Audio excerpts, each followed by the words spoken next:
The Adventures of Sherlock Holmes by Sir Arthur Conan Doyle. Adventure 6, The Man with a Twisted Lip. Isa Whitney, brother of the late Elias Whitney, D.D., principal of the Theological College of St. George's, was much addicted to opium. The habit grew upon him, as I understand, from some foolish freak when he was at college, for having read De Quincey's description of his dreams and sensations, he had drenched his tobacco with laudanum in an attempt to produce the same effects. He found, as so many more have done, that the practice is easier to attain than to get rid of, and for many years he continued to be a slave to the drug, an object of mingled horror and pity to his friends and relatives. I can see him now, with yellow, pasty face, drooping lids, and pinpoint pupils, all huddled in a chair, the wreck and ruin of a noble man.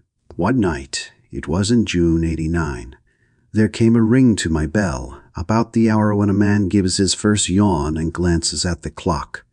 I sat up in my chair, and my wife laid her needlework down in her lap and made a little face of disappointment. "A patient," said she. "You'll have to go out." I groaned, for I was newly come back from a weary day. We heard the door open, a few hurried words, and then quick steps upon the linoleum. Our own door flew open, and a lady, clad in some dark-colored stuff with a black veil, entered the room. "You will excuse my calling so late," she began, and then, suddenly losing her self-control, she ran forward, threw her arms about my wife's neck, and sobbed upon her shoulder. "Oh, I'm in such trouble," she cried. "I do so want a little help." "Why," said my wife, pulling up her veil, "it is Kate Whitney." "How you startled me, Kate. I had not an idea who you were when you came in. I don't know what to do, so I came straight to you." That was always the way. Folk who were in grief came to my wife like birds to a lighthouse. "It was very sweet of you to come. Now, you must have some wine and water, and sit here comfortably and tell us all about it. Or should you rather that I sent James off to bed?" "Oh, no. I want the doctor's advice and help, too. It's about Isa. He's not been home for 2 days. I'm so frightened about him." It was not the first time that she had spoken to us of her husband's trouble, to me as a doctor, to my wife as an old friend and school companion. We soothed and comforted her by such words as we could find. Did she know where her husband was? Was it possible that we could bring him back to her? It seems that it was.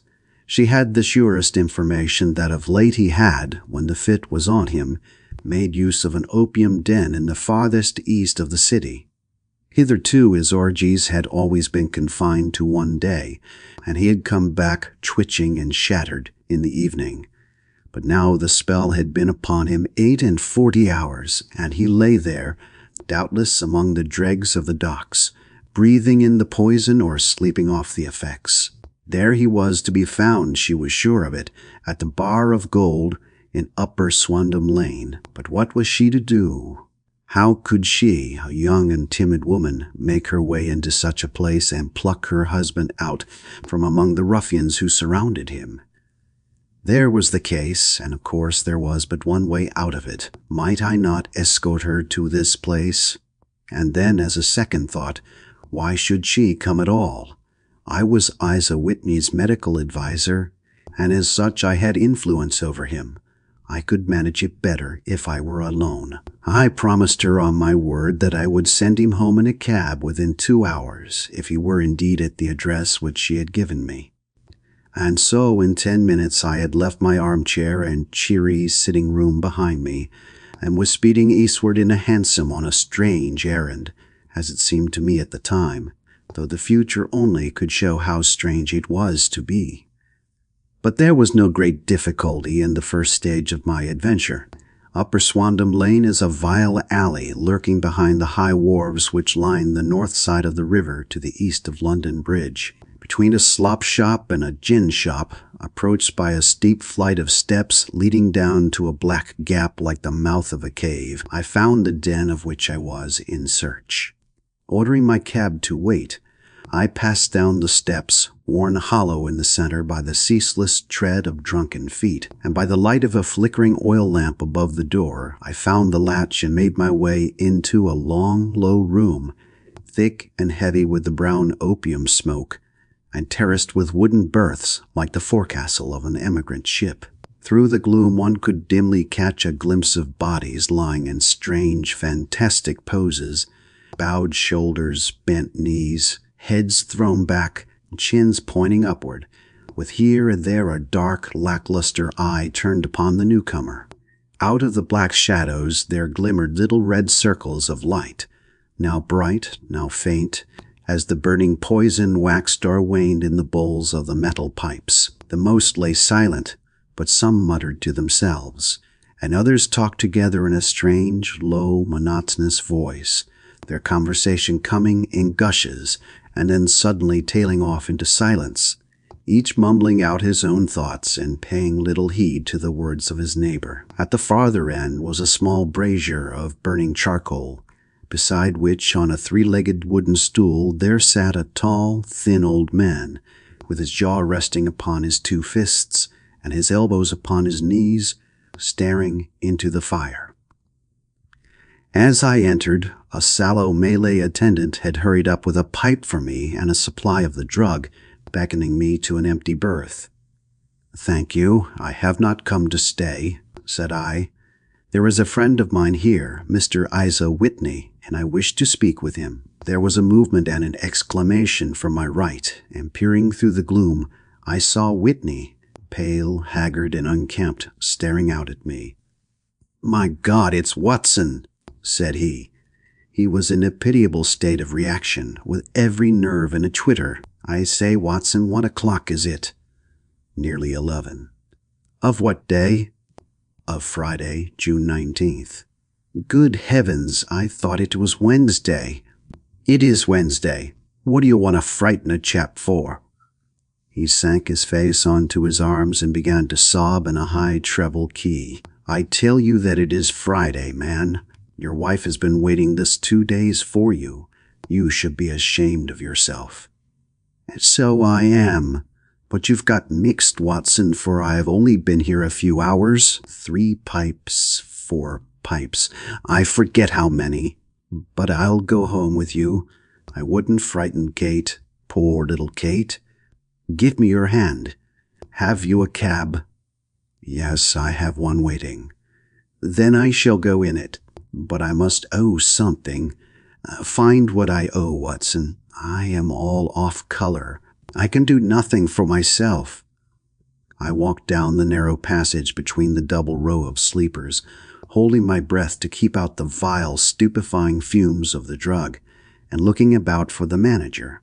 As I passed the tall man who sat by the brazier, I felt a sudden pluck at my skirt, and a low voice whispered, "Walk past me, and then look back at me." The words fell quite distinctly upon my ear. I glanced down.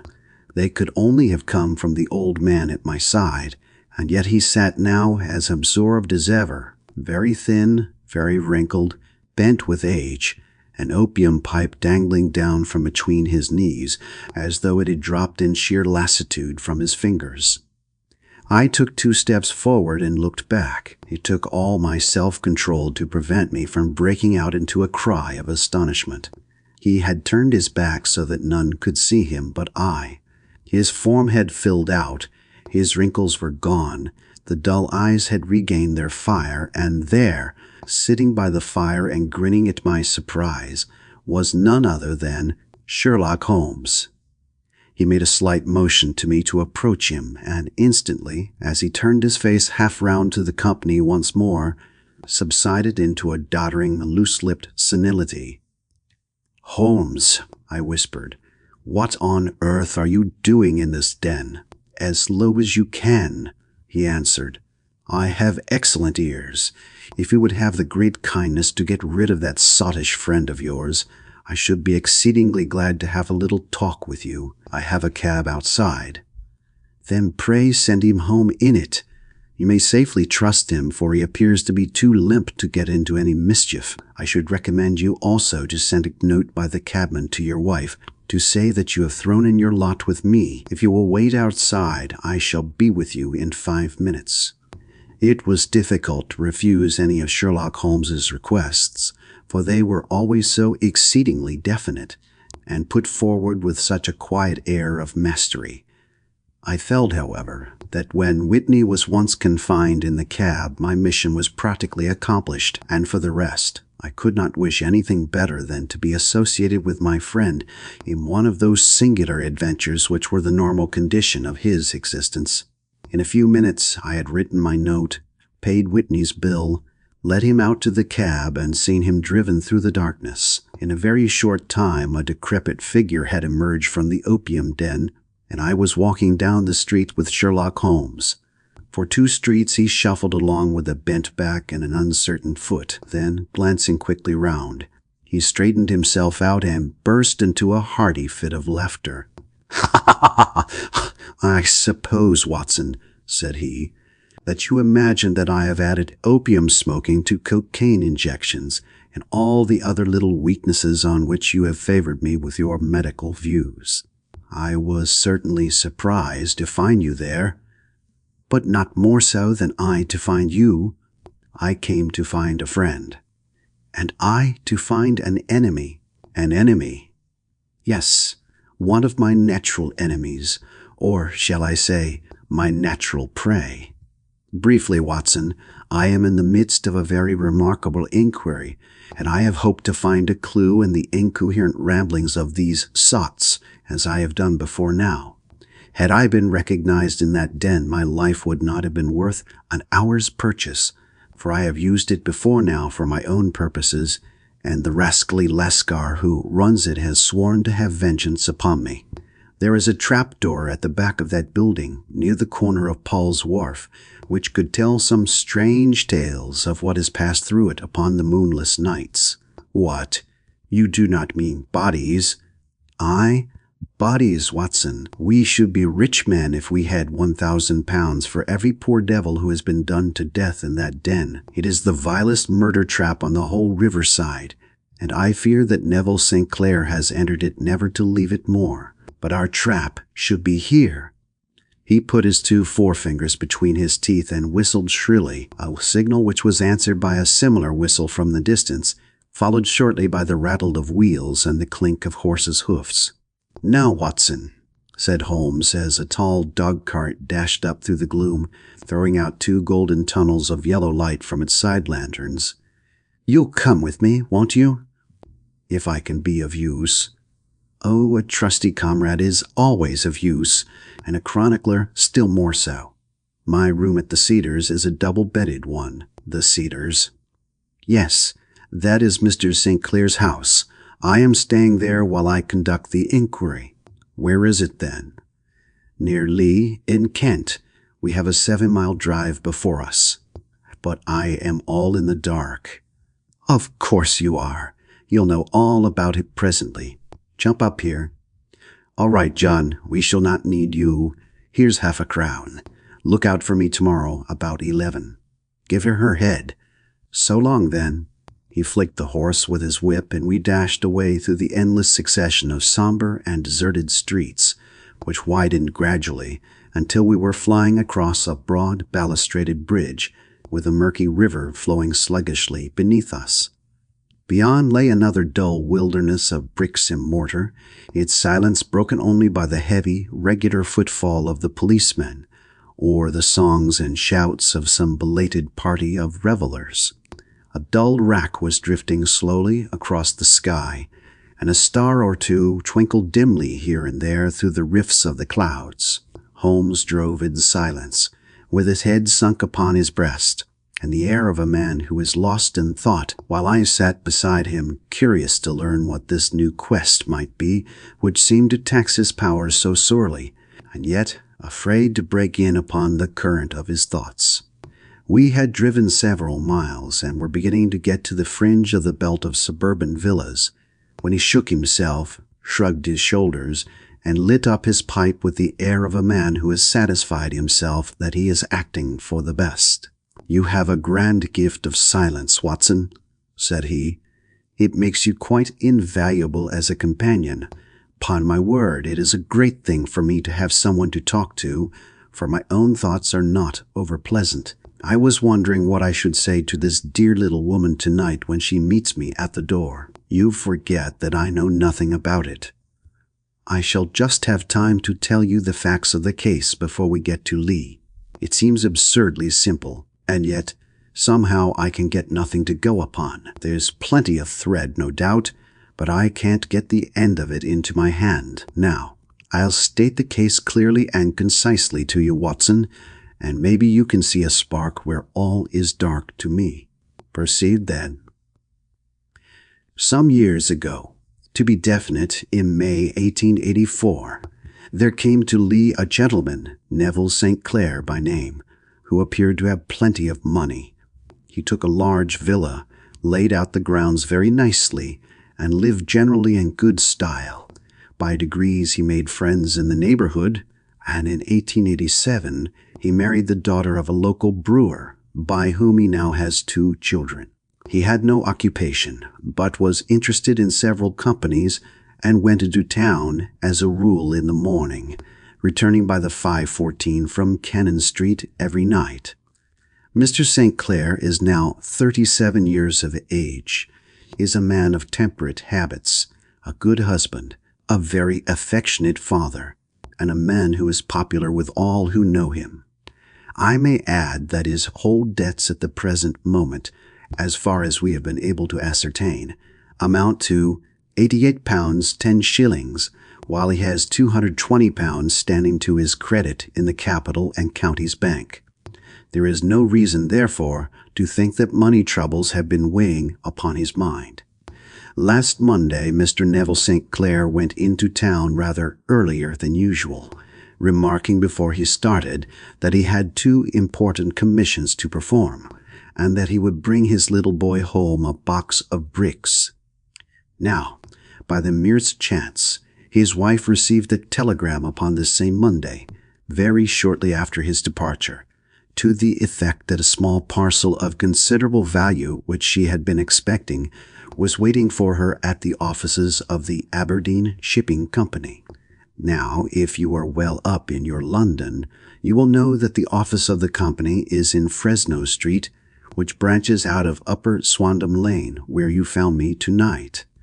Mrs. St. Clair had her lunch, started for the city, did some shopping, proceeded to the company's office, got her packet, and found herself at exactly 4:35, walking through Swandam Lane on her way back to the station. Have you followed me so far? It is very clear. If you remember, Monday was an exceedingly hot day, and Mrs. St. Clair walked slowly, glancing about in the hope of seeing a cab, as she did not like the neighborhood in which she found herself. While she was walking in this way down Swandam Lane, she suddenly heard an ejaculation or cry, and was struck cold to see her husband looking down at her and, as it seemed to her, beckoning to her from a second-floor window. The window was open, and she distinctly saw his face, which he describes as being terribly agitated. He waved his hands frantically to her, and then vanished from the window so suddenly that it seemed to her that he had been plucked back by some irresistible force from behind. One singular point which struck her quick feminine eye was that although he wore some dark coat, such as he had started to town in, he had on neither collar nor necktie. Convinced that something was amiss with him, she rushed down the steps, for the house was none other than the opium den in which you found me tonight, and running through the front room, she attempted to ascend the stairs which led to the first floor. At the foot of the stairs, however, she met this Lascar scoundrel of whom I have spoken, who thrust her back, and, aided by a Dane, who acts as assistant there, pushed her out into the street. Filled with most maddening doubts and fears, she rushed down the lane, and by rare good fortune met in Fresno Street a number of constables with an inspector, all on their way to their beat. The inspector and 2 men accompanied her back, and in spite of the continued resistance of the proprietor, they made their way to the room in which Mr. St. Clair had last been seen. There was no sign of him there. In fact, in the whole of that floor, there was no one to be found save a crippled wretch of hideous aspect, who, it seems, made his home there. Both he and the Lascar stoutly swore that no one else had been in the front room during the afternoon. So determined was their denial that the inspector was staggered, and had almost come to believe that Mrs. St. Clair had been deluded when, with a cry, she sprang at a small deal box which lay upon the table and tore the lid from it. Out there fell a cascade of children's bricks. It was the toy which he had promised to bring home. This discovery, and the evident confusion which the cripple showed, made the inspector realize that the matter was serious. The rooms were carefully examined, and results all pointed to an abominable crime. The front room was plainly furnished as a sitting room and led into a small bedroom, which looked out upon the back of one of the wharves. Between the wharf and the bedroom window is a narrow strip, which is dry at low tide, but is covered at high tide with at least 4.5 feet of water. The bedroom window was a broad one and opened from below. On examination, traces of blood were to be seen upon the window-sill, and several scattered drops were visible upon the wooden floor of the bedroom. Thrust away behind a curtain in the front room were all the clothes of Mr. Neville St. Clair, with the exception of his coat. His boots, his socks, his hat, and his watch, all were there. There were no signs of violence upon any of these garments, and there were no other traces of Mr. Neville St. Clair. Out of the window he must apparently have gone, for no other exit could be discovered, and the ominous bloodstains upon the sill gave little promise that he could save himself by swimming, for the tide was at its very highest at the moment of the tragedy. And now, as to the villains who seemed to be immediately implicated in the matter. The Lascar was known to be a man of the vilest antecedents, but as, by Mrs. St. Clair's story, he was known to have been at the foot of the stair within a very few seconds of her husband's appearance at the window, he could hardly have been more than an accessory to the crime. His defense was one of absolute ignorance, and he protested that he had no knowledge as to the doings of Hugh Bone, his lodger, and that he could not account in any way for the presence of the missing gentleman's clothes. So much for the Lascar manager. Now for the sinister cripple who lives upon the second floor of the opium den, and who was certainly the last human being whose eyes rested upon Neville St. Clair. His name is Hugh Bone, and his hideous face is one which is familiar to every man who goes much to the city. He is a professional beggar, though in order to avoid the police regulations, he pretends to a small trade in wax vestas. Some little distance down Threadneedle Street, upon the left-hand side, there is, as you may have remarked, a small angle in the wall. Here it is that this creature takes his daily seat, cross-legged with his tiny stock of matches on his lap, and as he is a piteous spectacle, a small rain of charity descends into the greasy leather cap which lies upon the pavement beside him. I have watched the fellow more than once before ever I thought of making his professional acquaintance, and I have been surprised at the harvest which he has reaped in a short time. His appearance, you see, is so remarkable that no one can pass him without observing him. A shock of orange hair, a pale face disfigured by a horrible scar, which, by its contraction, has turned up the outer edge of his upper lip, a bulldog chin, and a pair of very penetrating dark eyes, which present a singular contrast to the color of his hair, all mark him out from amid the common crowd of mendicants, and so too does his wit, for he is ever ready with a reply to any piece of chaff which may be thrown at him by the passers-by. This is the man whom we now learn to have been the lodger at the opium den, and to have been the last man to see the gentleman of whom we are in quest. But a cripple, said I. What could he have done single-handed against a man in the prime of life? He is a cripple in the sense that he walks with a limp, but in other respects He appears to be a powerful and well-nurtured man. Surely your medical experience would tell you, Watson, that weakness in one limb is often compensated for by exceptional strength in the others. Pray continue your narrative." Mrs. St. Clair had fainted at the sight of the blood upon the window, and she was escorted home in a cab by the police, as her presence could be of no help to them in their investigations. Inspector Barton, who had charge of the case, made a very careful examination of the premises, but without finding anything which threw any light upon the matter. One mistake had been made in not arresting Boone instantly, as he was allowed some few minutes during which he might have communicated with his friend the Lascar, but this fault was soon remedied, and he was seized and searched, without anything being found which could incriminate him. There were, it is true, some bloodstains upon his right shirt sleeve, but he pointed to his ring finger, which had been cut near the nail, and explained that the bleeding came from there, adding that he had been to the window not long before, and that the stains which had been observed there came doubtless from the same source. He denied strenuously having ever seen Mr. Neville St. Clair, and swore that the presence of the clothes in his room was as much a mystery to him as to the police. As to Mrs. St. Clair's assertion that she had actually seen her husband at the window, he declared that she must have been either mad or dreaming. He was removed, loudly protesting, to the police station, while the inspector remained upon the premises in the hope that the ebbing tide might afford some fresh clue. And it did.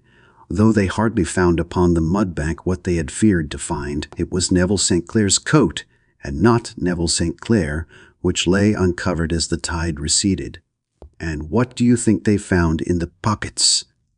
I cannot imagine. No, I don't think you would guess. Every pocket stuffed with pennies and halfpennies, 421 pennies and 270 halfpennies. It was no wonder that it had not been swept away by the tide. But a human body is a different matter. There was a fierce eddy between the wharf and the house. It seemed likely enough that the weighted coat had remained when the stripped body had been sucked away into the river. But I understand that all the other clothes were found in the room. Would the body be dressed in a coat alone? No, sir, but the facts must be met speciously enough. Suppose that this man Boone had thrust Neville St. Clair through the window. There is no human eye which could have seen the deed. What would he do then? It would, of course, instantly strike him that he must get rid of the telltale garments. He would seize the coat then, and be in the act of throwing it out, when it would occur to him that it would swim and not sink. He has little time, for he has heard the scuffle downstairs when the wife tried to force her way up, and perhaps he has already heard from his Lascar confederate that the police are hurrying up the street. There is not an instant to be lost.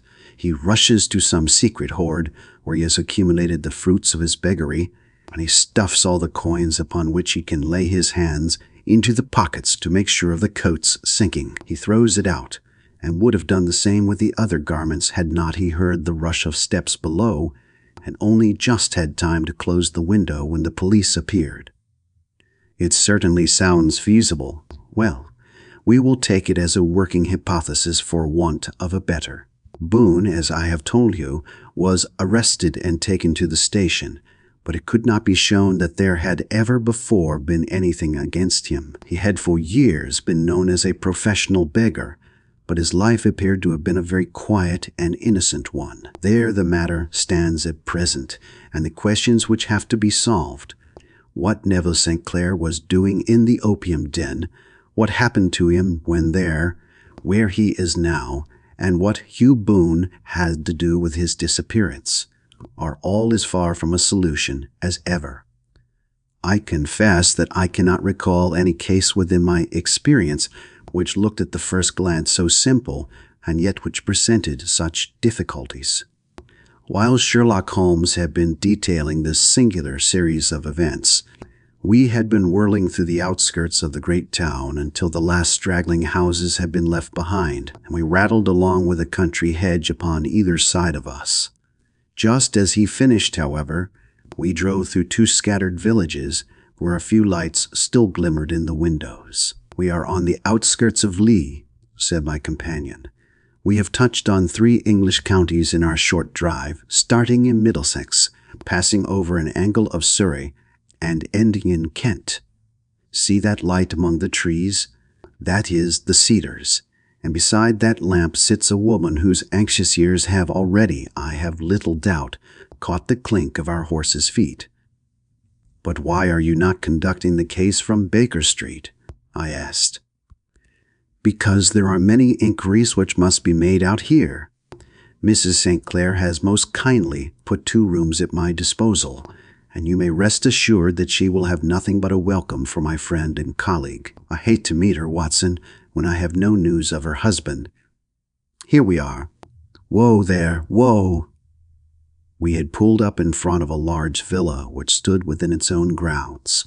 A stable boy had run out to the horse's head, and springing down, I followed Holmes up the small, winding gravel drive which led to the house. As we approached, the door flew open, and a little blonde woman stood in the opening, clad in some sort of light mousseline de soie, with a touch of fluffy pink chiffon at her neck and wrists. She stood with her figure outlined against the flood of light, one hand upon the door, one half raised in her eagerness, her body slightly bent, her head and face protruded, with eager eyes and parted lips, a standing question. "Well," she cried, "well?" And then, seeing that there were 2 of us, she gave a cry of hope, which sank into a groan as she saw that my companion shook his head and shrugged his shoulders. "No good news?" "None." "No bad?" "No." "Thank God for that. But come in. You must be weary, for you have had a long day. This is my friend, Dr. Watson. He has been of most vital use to me in several of my cases, and a lucky chance has made it possible for me to bring him out and associate him with this investigation. I am delighted to see you," said she, pressing my hand warmly. "You will, I am sure, forgive anything that may be wanting in our arrangements when you consider the blow which has come so suddenly upon us." "My dear madam," said I am an old campaigner, and if I were not, I can very well see that no apology is needed. If I can be of any assistance, either to you or to my friend here, I shall be indeed happy." "Now, Mr. Sherlock Holmes," said the lady as we entered a well-lit dining room, upon the table of which a cold supper had been laid out, "I should very much like to ask you 1 or 2 plain questions, to which I beg that you will give a plain answer." "Certainly, madam." "Do not trouble about my feelings. I am not hysterical, nor given to fainting. I simply wish to hear your real opinion." "Upon what point?" "In your heart of hearts, do you think that Neville is alive?" Sherlock Holmes seemed to be embarrassed by the question. "Frankly now," she repeated, standing upon the rug and looking keenly down at him as he leaned back in a basket chair. "Frankly then, madam, I do not." "You think that he is dead?" "I do." "Murdered?" "I don't say that. Perhaps." "And on what day did he meet his death?" "On Monday." "Then perhaps, Mr. Holmes, you will be good enough to explain how it is that I have received a letter from him today." Sherlock Holmes sprang out of his chair as if he had been galvanized. "What?" he roared. "Yes, today." She stood smiling, holding up a little slip of paper in the air. "May I see it?" "Certainly." He snatched it from her in his eagerness, and smoothing it out upon the table, he drew over the lamp and examined it intently. I had left my chair and was gazing at it over his shoulder. The envelope was a very coarse one and was stamped with the Gravesend postmark and with the date of that very day, or rather of the day before, for it was considerably after midnight. "Coarse writing," murmured Holmes. "Surely this is not your husband's writing, madam?" "No, but the enclosure is." I perceive also that whoever addressed the envelope had to go and inquire as to the address. "How can you tell that?" The name, you see, is in perfectly black ink, which has dried itself. The rest is of a grayish color, which shows that blotting paper has been used. If it had been written straight off and then blotted, none would be of a deep black shade. This man has written the name, and there has then been a pause before he wrote the address, which can only mean that he was not familiar with it. It is, of course, a trifle, but there is nothing so important as trifles. Now, let us now see the letter.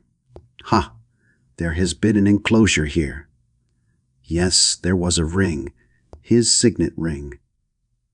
And you are sure that this is your husband's hand? One of his hands. One. His hand when he wrote hurriedly. It is very unlike his usual writing, and yet I know it well. Dearest, do not be frightened. All will come well. There is a huge error which it may take some time to rectify. Wait in patience. Neville. Written in pencil upon the flyleaf of a book, octavo size, no watermark. Posted today in Gravesend by a fellow with a dirty thumb. Ha!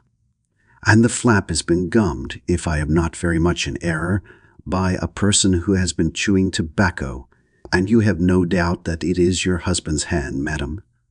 None. Neville wrote these words.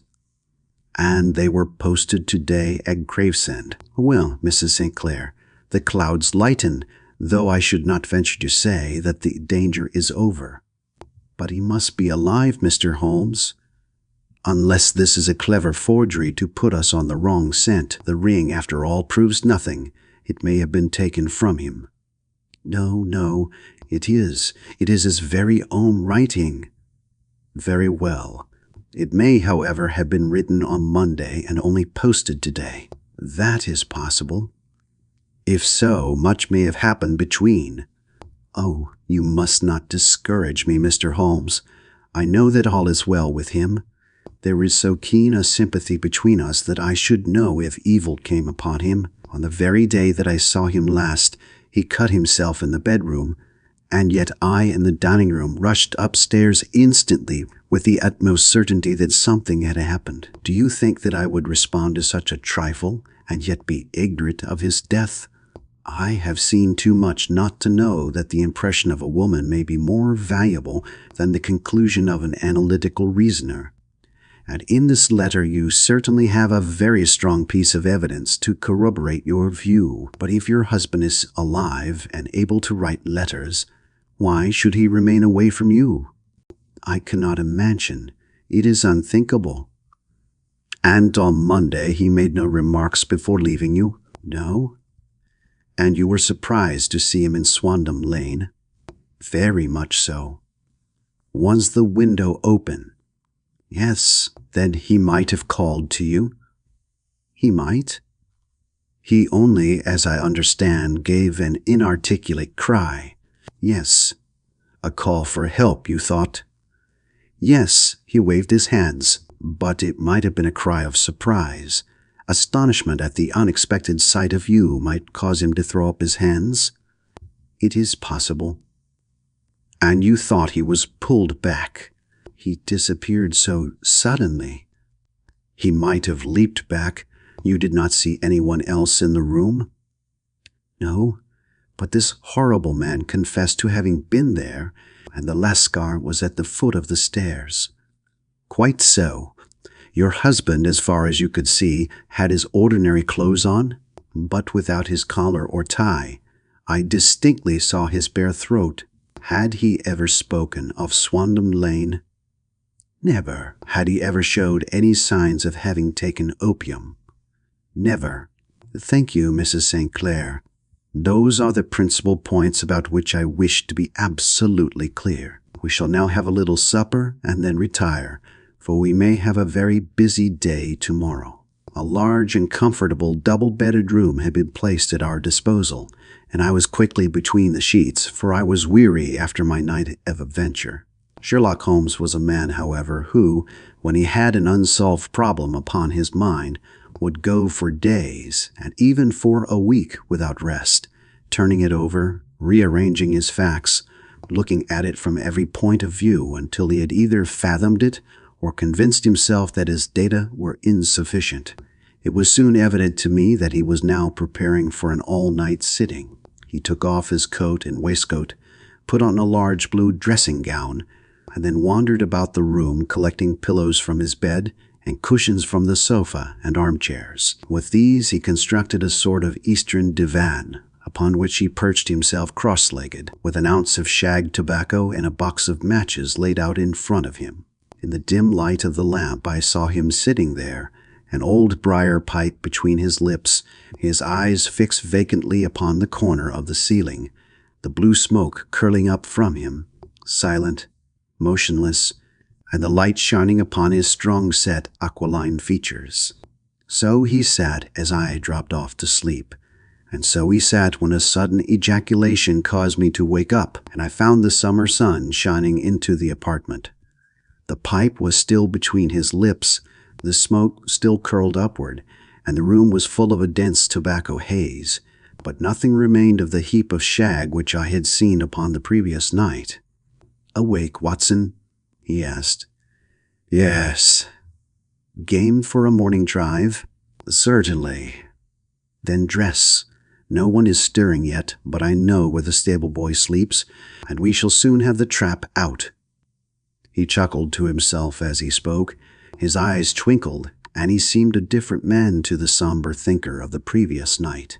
As I dressed, I glanced at my watch. It was no wonder that no one was stirring. It was 25 minutes past 4.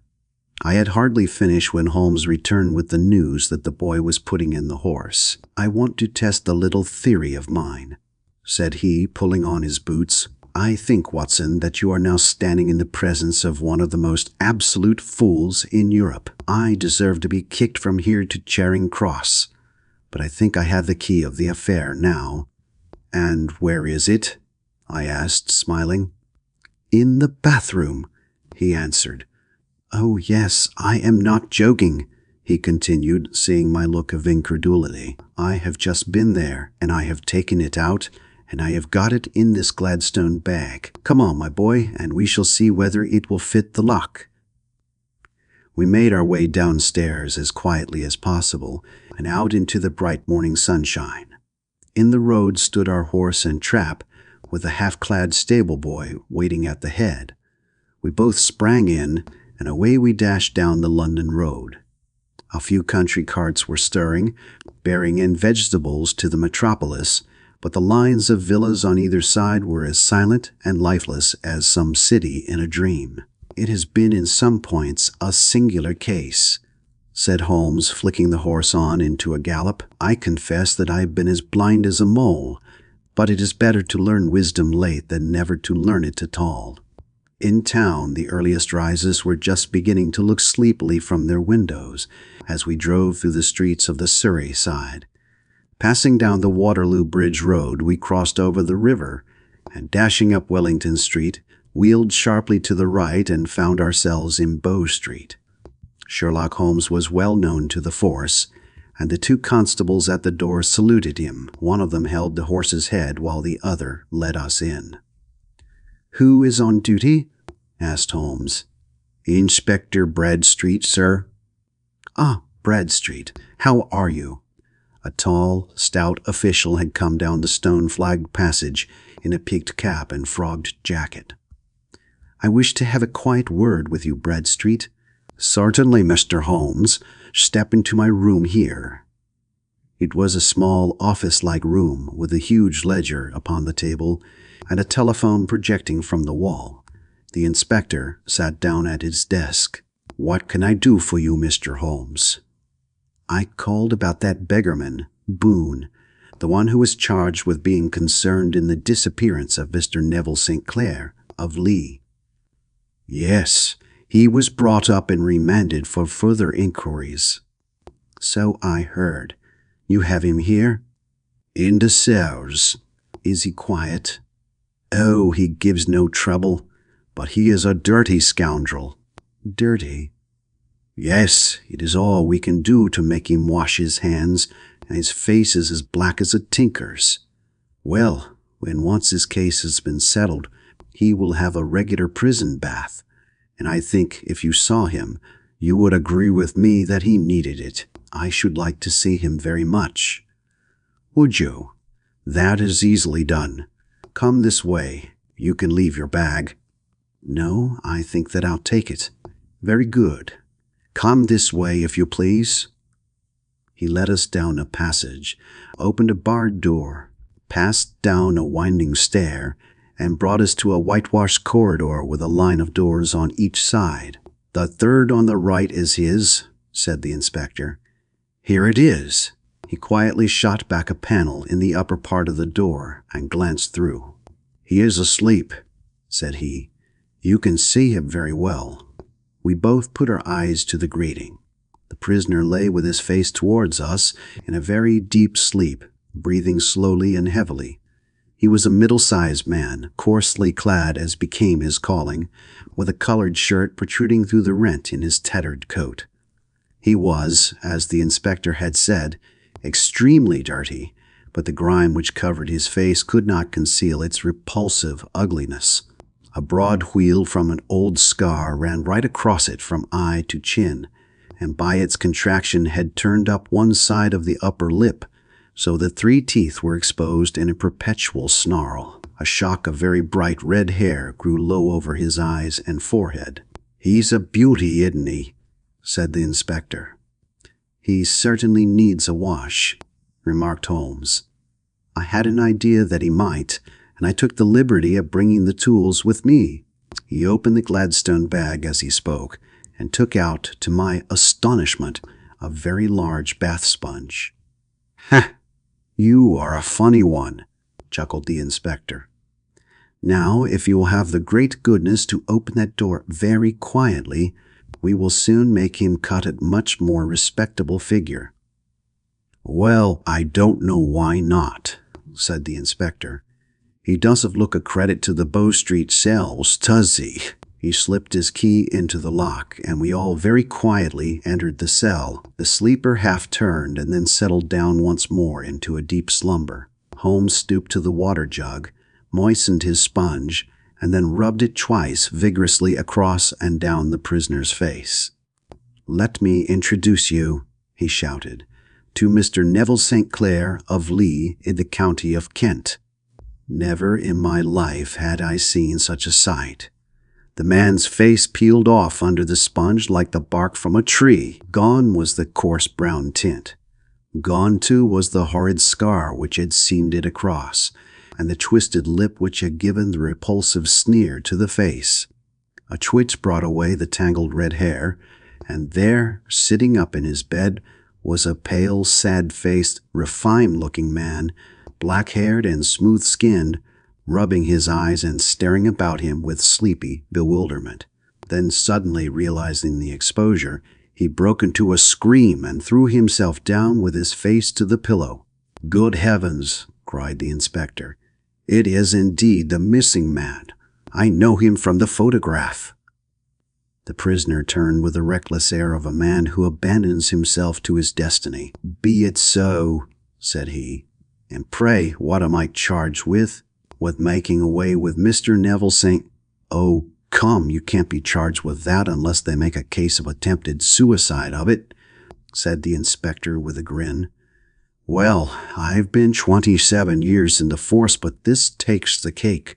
If I am Mr. Neville St. Clair, then it is obvious that no crime has been committed, and that therefore I am illegally detained."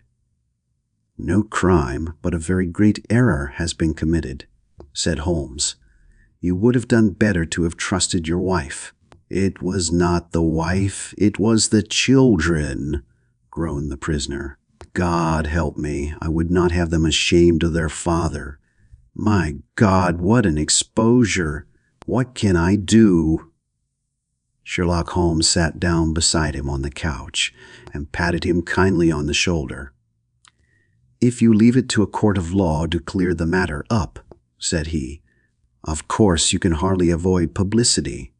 On the other hand, if you convince the police authorities that there is no possible case against you, I do not know that there is any reason that the details should find their way into the papers. Inspector Bradsheet would, I am sure, make notes upon anything which you might tell us and submit it to the proper authorities. The case would then never go into court at all." "God bless you!" cried the prisoner passionately. "I would have endured imprisonment, aye, even execution, rather than have left my miserable secret as a family blot to my children. You are the first who have ever heard my story. My father was a schoolmaster in Chesterfield, where I received an excellent education. I traveled in my youth, took to the stage, and finally became a reporter on an evening paper in London. One day my editor wished to have a series of articles upon begging in the metropolis, and I volunteered to supply them. There was the point from which all my adventures started. It was only by trying begging as an amateur that I could get the facts upon which to base my articles. When an actor, I had, of course, learned all the secrets of baking up, and had been famous in the green room for my skill. I took advantage now of my attainments. I painted my face, and to make myself as pitiable as possible, I made a good scar and fixed one side of my lip in a twist by the aid of a small slip of flesh-colored plaster. Then, with a red head of hair and an appropriate dress, I took my station in the business part of the city, ostensibly as a match-seller but really as a beggar. For 7 hours I plied my trade, and when I returned home in the evening, I found to my surprise that I had received no less than 26 shillings 4 pence. I wrote my articles and thought little more of the matter until, some time later, I backed a bill for a friend and had a writ served upon me for £25. I was at my wit's end where to get the money, but a sudden idea came to me.